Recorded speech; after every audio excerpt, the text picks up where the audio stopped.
Hello, everyone. It's Steve with Aptera Owners Club. Let's talk about Fisker. This might be a long one, so if you're not in the mood for a long video, maybe skip this one. But as you guys probably all know, Fisker has filed for Chapter 11 bankruptcy protection as of a few days ago. This is currently their website, and it looks like they're still trying to sell cars. I don't know who would buy a car from them at this point. But it's safe up to $24,000 on a Fisker Ocean. So you could theoretically get one pretty cheap. I'm just kind of curious. Let's see what we got going here.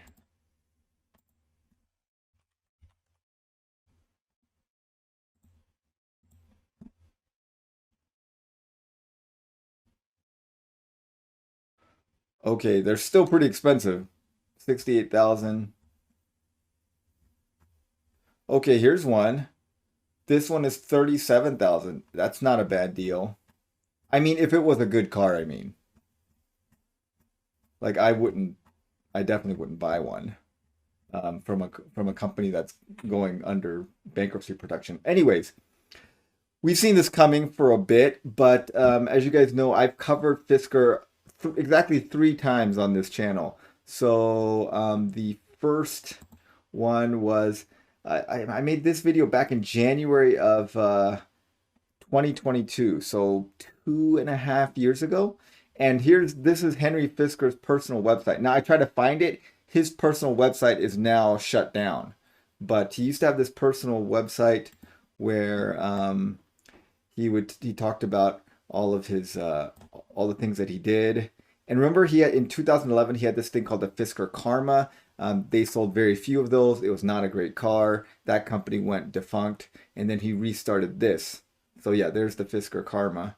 I mean, it was a cool looking car. And I think like Justin Bieber bought one. I think that's pretty much all I remember about it.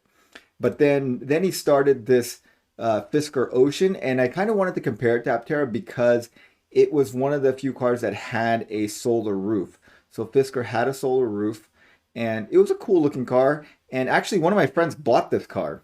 I haven't talked to him recently since all this went down because I didn't really want to rub salt in the wound or anything. But I'm sure he's not happy about it. But yeah, it had the solar panel. It was kind of a see-through solar panel, and you could see the pattern. You could kind of it was semi-translucent. Anyways, here's the I pulled up 2 articles about it, one from Forbes and one from Wired, and I thought they were both interesting for different reasons. So I wanted to kind of read excerpts from it to you guys. So, electric vehicle Fisker has filed for bankruptcy protection on Monday. And their statement was, like other companies in the electric vehicle industry, we have faced various market and macroeconomic headwinds that have impacted our ability to operate efficiently. Um, Most industry experts noted the writing was on the wall. It was slow to sell due to weakening demand. Owners complained about loss of power incidents with vehicles that had been delivered. And there was a lot of others. And they say the company joins Proterra, Lordstown, and Electric Last Mile Solutions. Now, remember, I covered Lordstown several times on this channel as well, mainly because of the connection of Lordstown using Alafe hub motors. And Lordstown is now basically defunct as well. And you remember that Lordstown basically sold their factory to Foxconn, and Foxconn was going to be supposedly a contract manufacturer for Lordstown. And Fisker was in talks with Foxconn to make their cheaper, smaller car called the Fisker Pear. So that's the connection there. Obviously, that's not going down. Um, they said automotive experts have been apprehensive about Fisker since its start in 2006, citing his track record with the hybrid car company Fisker Automotive. The car it's operating was substandard compared to the rest of the industry. The company failed in 2014. So that's the Fisker karma of Justin Bieber buying it as fame. But this paragraph is, I thought, the most interesting paragraph of this whole thing. A lot of companies, both traditional and startup, have dreamed of being the next Tesla without actually considering Tesla's path, which included more than a decade of losing money, even with essentially zero competition. Yeah, so that's true. Tesla lost money for about a decade. They were in the red and bleeding cash, even though they had essentially no competition in their space. Now companies like Fisker, Lucid, and Rivian are trying to follow Tesla's path in a world bursting with electric vehicles, including Chinese models that cost less and offer more than these companies can match. If you're a non-Chinese EV startup with a 10-year plus financial time frame that does not require profitability, well, you probably still won't make it. But you need at least that much runway as a starting point to even have a shot, and Fisker didn't. So basically, this guy is saying right now you need to have at least a 10-year runway, or else you're not going to make it. Now, Aptera is a little different because Aptera claims that they're going to be in the black as soon as they can sell about 6,000 vehicles. It remains to be seen if that's true or not, but there are lots of structural reasons that it may be true for Aptera. They have a very different vehicle, a different manufacturing plan, and according to what we know so far, that seems like a reasonable plan. So it's a little bit different, but basically you can see Lucid and Rivian are also going to have a hard time. Rivian seems to have a path to profitability within the next year or so. If they get these R2s and 3s off the ground and they sell well. Lucid fortunately has the backup of the Saudi sovereign investment fund. And so it's as long as they've got that backing, they probably have enough runway. I mean, eventually they're going to have to become profitable, but they do have quite a long runway. And I think they're banking on Gravity, their SUV, doing well. So this is Wired's article, Fisker is dead. And basically they were talking about how when they tried to review it back in July of 2023, the obviously unfinished nature of the test cars was we were left in an unprecedented position of being unable to score or rate the EV. Our Ocean was plagued with squeaky pedals and inoperative California mode that forced a switch in-car mid-test and poor handling. So it was a very underwhelming vehicle. And so now they have, they did sell almost $300 million in sales, but they're $1 billion in debt. So they are having serious problems. They tried reportedly to have Nissan buy them out. Nissan was not interested. And they have about $500 million in liabilities and supposedly assets of $500 million to $1 billion. And a bunch of companies have lent them money, including Adobe, SAP, Google, maybe lent them money or like given them deals on their products in return for like a debt in the future. So Aptera is planning on doing things like that, where they would do equipment financing via like some kind of debt structure. So maybe that's what these companies are. I don't know that Adobe, Google, and SAP like directly invested money into Fisker, but Fisker was popular and it went IPO with a valuation of $3 billion and it generated $1 billion in cash for Fisker at IPO. So they had a very successful IPO that gained them $1 billion. And like if Aptera is even like a fifth as successful as that during their IPO, like if Aptera could raise $200 million from their IPO, I think that would be a huge success for Aptera. So Fisker was doing quite well financially and they had lots of investors. And this kind of goes back to like, Fisker did not do crowdfunding. They did the traditional venture capital route. And going back to the Wall Street Journal article, it's like, quote, dumb money crowdfunding may not be that much worse than regular funding. And in many ways, maybe it's better. Who knows? That kind of, since crowdfunding is pretty new, it remains to be seen. I'm sure that there's some academic economist or finance person that's going to do a study here pretty soon. They're going to look at a cross section of startups funded by traditional venture capital, and then they're going to look at startups funded by crowdfunding and see what the relative success rates are. I think that would be a very interesting study. If I was a finance person, I would totally be doing that study. Okay, but the other interesting thing, before I go any further, and you guys all remember, this was Marquise Brownlee's video about Fisker, and the title was so damning. It's like, this is the worst car I've ever reviewed. That is that's saying something. And then in Fortune magazine, there's an article. You can't read it because it's behind a paywall. But anyway, he says people shouldn't blame him for going bankrupt. They were doomed long before any of my videos. And I think probably that's true. If they're, I think what this shows is you can have um, a good looking vehicle, and you can make a lot of good promises, but in the end, you have to deliver. You have to deliver on your product. And Fisker just did not do that. So the other two videos I made about Fisker was I made this video back in November about Fisker did something I've never done before. And at that point, I was very impressed with them, not because I knew anything about their product.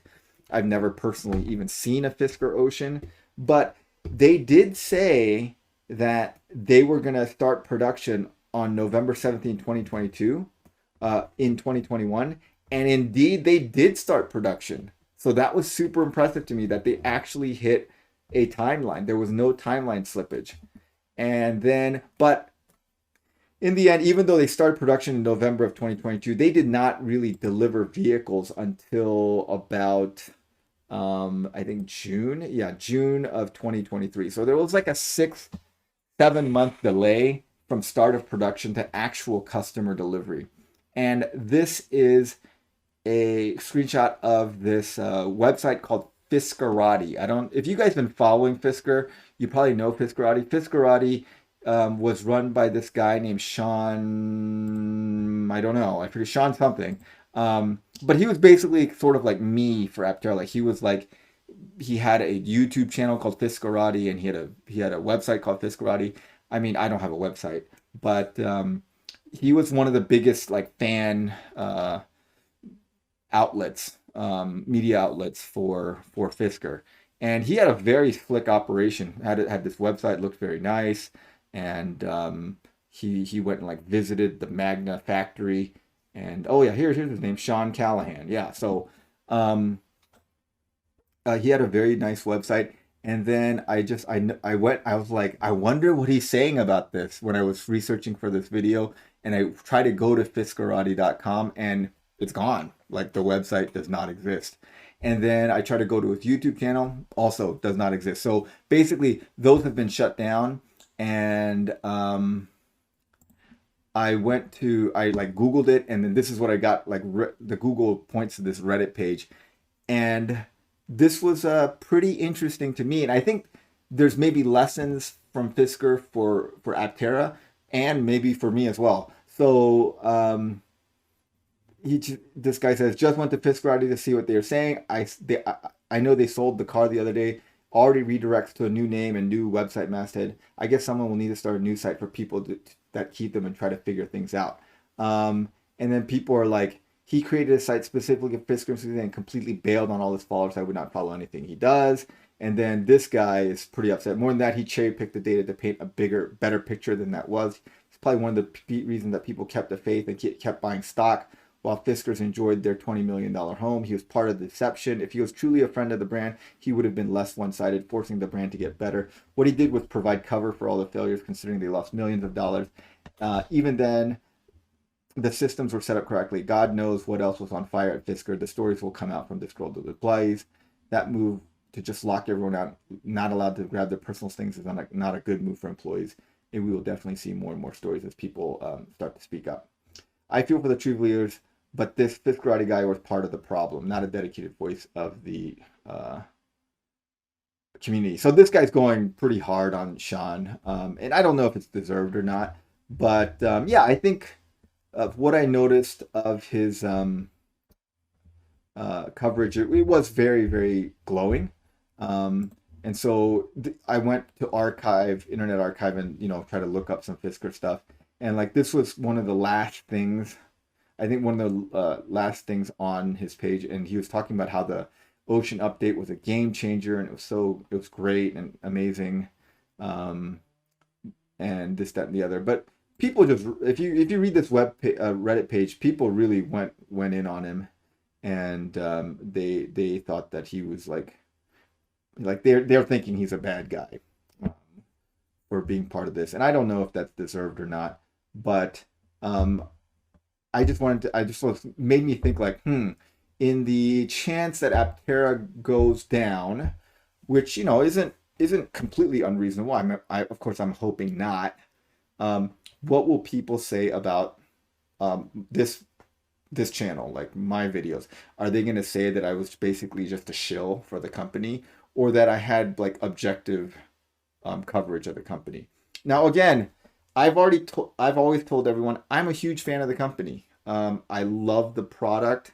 I love the company. I think the founders are great. I like them. Every time I talk to them, I feel kind of better about the whole thing, and I think they're smart.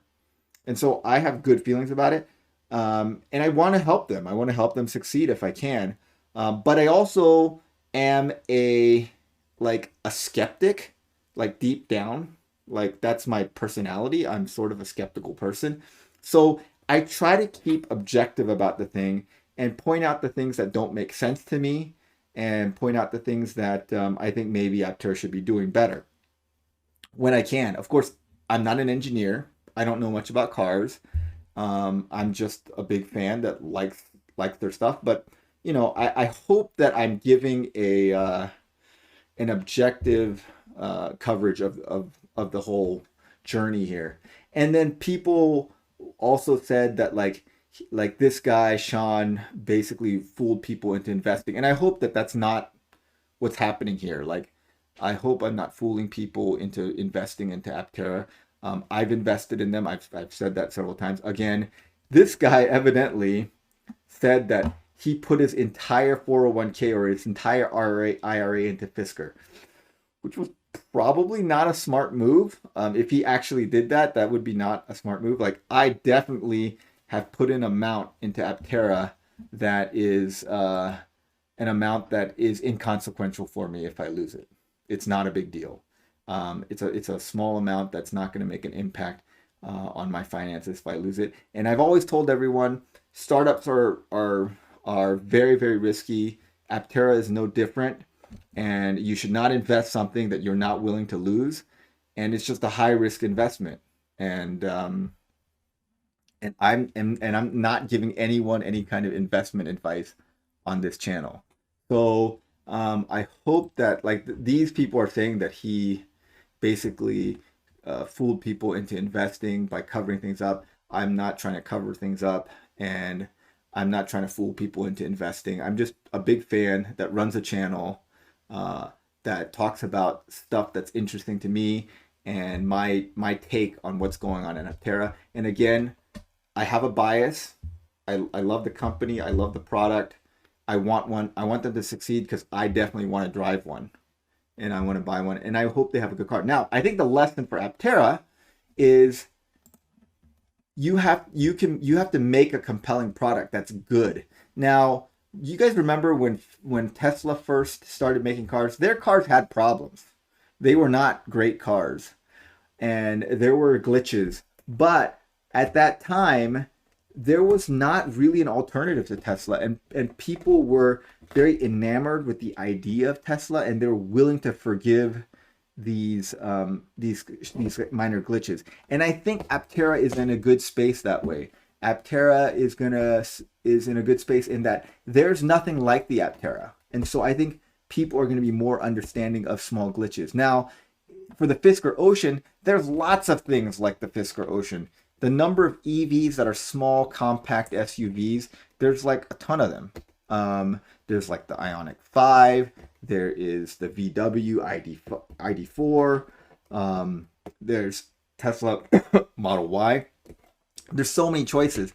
So when there's so many other choices, the glitches are harder to forgive. But I think Aptera still needs to deliver a good product.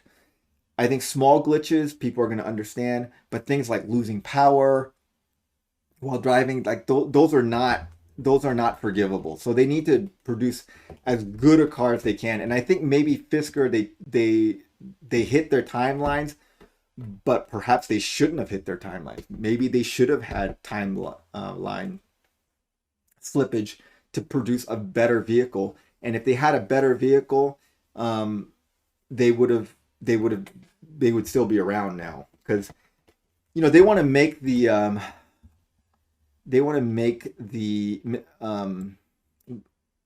excuse that it's like there's market and macroeconomic headwinds, and that's true. There are market and macroeconomic headwinds, but it's also true that if you have a bad market and a bad economy, for EVs, it's even worse if you have a bad product. And so you can't control market forces, you can't control what's going on in the supply chain in the world, but you can control how good of a product you make.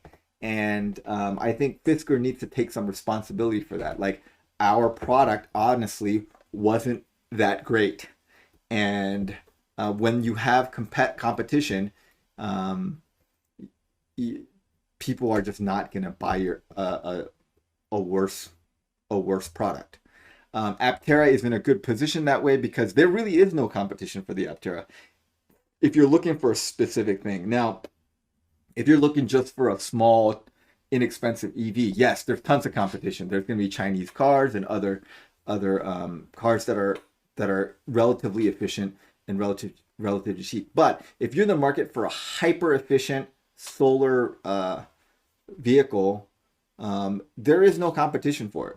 Aptera is it. So I think for those people, and I think the early adopters are going to be those people, we are going to forgive some glitches, like if the UI isn't perfectly smooth or there's some little minor annoyances, we're going to put up with that. But Aptera does need to deliver a good product and to avoid following in the footsteps of Fisker. All right. Well, that was my thoughts as I was kind of looking through this Fisker thing. I think there's some. I hope that you guys feel like I've been objective about the whole coverage of the thing, and I hope that Aptera will learn from Fisker and deliver a vehicle that people love. That's a good vehicle that is a delight to their customers. And then I think everyone will be happy. If they do that, I think they will be successful, and then their business will be successful, and those of us who invested will maybe do okay in our investment. But if they don't, I think there's a real danger of going the way of Fisker and Lordstown and other EV startups. Because the EV startup, just like this guy said, it is tough. It is a tough market. Tesla lost money for a decade with no competition around. And so right now there's a ton of competition, and you have to produce a product that's better than your competition, and you have to have the financial backing to survive the years where you're bleeding cash. All right. Well, let me know what you guys think in the comments below. Thanks for watching. Have a great day.